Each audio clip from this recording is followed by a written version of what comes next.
안녕하세요. BTX입니다. 오늘은 이사야 23장을 살펴보겠습니다. 하나님은 서쪽 끝의 페니키아의 대표적인 도시들인 두로와 시돈에 대한 경고를 하시면서 당신이 모든 민족과 나라의 주권자이심을 보여주고 계십니다. 두로는 지중해에 위치한 항구 도시이지만 도시의 대부분은 섬에 집중되었고 일부는 해변에 접한 육지에 건설되었습니다. 두로는 역사상 이스라엘과 우호적 관계를 유지했으며 솔로몬이 성전을 지을 때 두로 왕 히람은 솔로몬에게 많은 도움을 주기도 했었습니다. 그런데 두로의 갑작스러운 멸망 소식은 스페인의 다시스에서 두로를 향하는 큰 배들이 키프로스에 있을 때 그 배에 타고 있던 사람들이 들을 것입니다. 그러면 두로가 멸망한 때는 어느 시대를 배경으로 하고 있는 것일까요?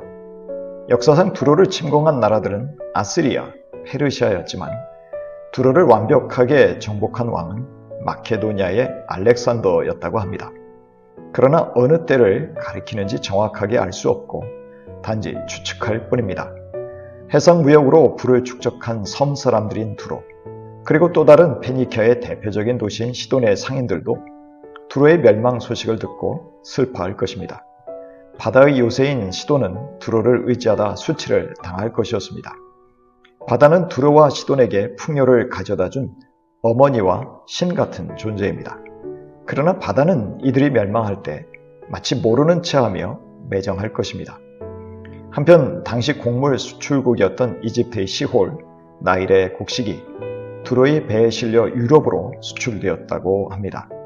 그래서 두로의 파멸은 이집트의 경제와 안보에 큰 충격을 줄 것이었습니다. 이집트는 두로 북쪽에 위치했던 비블로스와 상업적인 제휴를 맺었었기에 그 해상무역의 거점들을 잃고 큰 피해를 입게 될 것이었습니다. 게다가 이집트는 아시리아와 같은 강대국의 다음 정복 대상이 될 수 있었기에 두려움에 낙심할 것이었습니다. 이제 페니키아의 주민들이 두로의 멸망 소식을 땅끝 스페인에게까지 가서 전할 것입니다. 하지만 사람들은 두로의 멸망에 믿을 수 없다는 반응을 보일 것입니다. 두로는 사람들이 좋아하던 국제적으로 번성하는 유서 깊은 도시였고 먼 곳까지 가서 식민지를 세웠던 막강한 나라였기 때문입니다. 그래서 해가 지지 않을 나라와 도시들이 한순간에 무너졌다는 것이 믿어지지 않을 것입니다. 식민지를 세우고 빛나는 왕관을 쓰고 그 나라들을 다스리고 타민족과 나라의 권력을 좌지우지했던 두로와 해상무역으로 부를 축적한 두로의 상인들은 귀족이요 권력자의 지위를 누리면서 세상의 존경을 받았었습니다.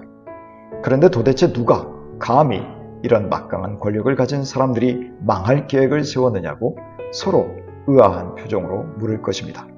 그런데 알고 봤더니 두로의 멸망을 계획하신 분은 만군의 주님이셨습니다. 그리고 그 계획의 목적은 온갖 영화를 누리면서 교만을 떠는 자들을 비천하게 만드시고 이 세상에서 유명하다는 자들을 보잘것없이 만드시기 위해서였습니다. 그리하여 한없이 높아져서 목이 꼿꼿한 자들에게 여호와 하나님만이 진정한 주인이심을 보여주실 것이었습니다.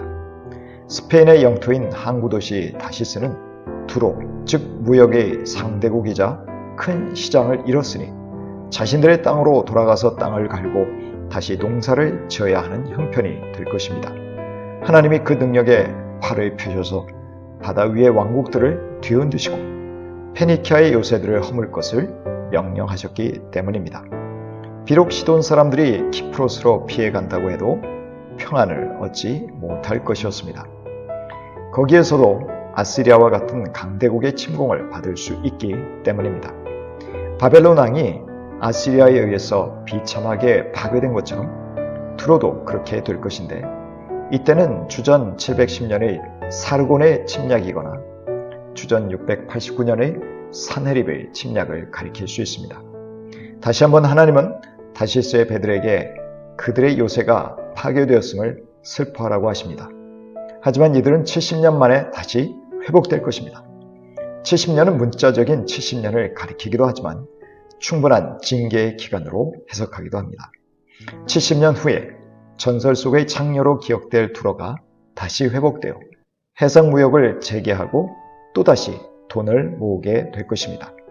문맥상으로 보면 두로가 창녀로 불린 이유는 그가 해상무역을 통해 부를 축적하면서 자기의 경제적 이익을 위해 수단 방법을 가리지 않았기 때문입니다. 돈을 벌기 위해 도덕이나 윤리, 심지어 자기가 섬기는 신까지도 버리는 행태를 꼬집는 표현인 셈입니다. 잘 먹고 잘 살기 위해서 하나님을 버리고 바알을 섬겼던 이스라엘 백성이 창녀로 취급받았던 모습을 연상시키고 있습니다. 그런데 역사의 무대에서 사라졌던 두로가 다시 역사의 무대에 등장하게 된 것도 하나님의 돌보심 때문이었습니다. 이처럼 세상 모든 역사는 하나님의 경륜 속에서 이루어짐을 깨닫게 하십니다. 그리고 하나님은 두로가 벌어들인 소득이 주님의 몫이 되게 하실 것이었습니다. 하나님은 과거에는 두로가 무역의 이윤을 오롯이 자신들을 위해서 간직하고 축적하게 허용하셨지만 고난을 겪은 두로를 옛 욕심대로 버려주지 않을 것이라고 하십니다. 오히려 그들의 수고와 열매는 하나님의 종들을 위하여 사용될 것이었습니다. 과거 출애굽한 이스라엘 백성은 가나안 백성들을 정복하고 그들이 수고한 것을 누렸었습니다. 지금도 하나님의 백성들에게 주시는 메시지는 하나님만을 섬기고 의지하라는 것입니다. 그러면 하나님이 당신을 섬기는 자들에게 필요한 것들을 공급해 주신다는 것이죠.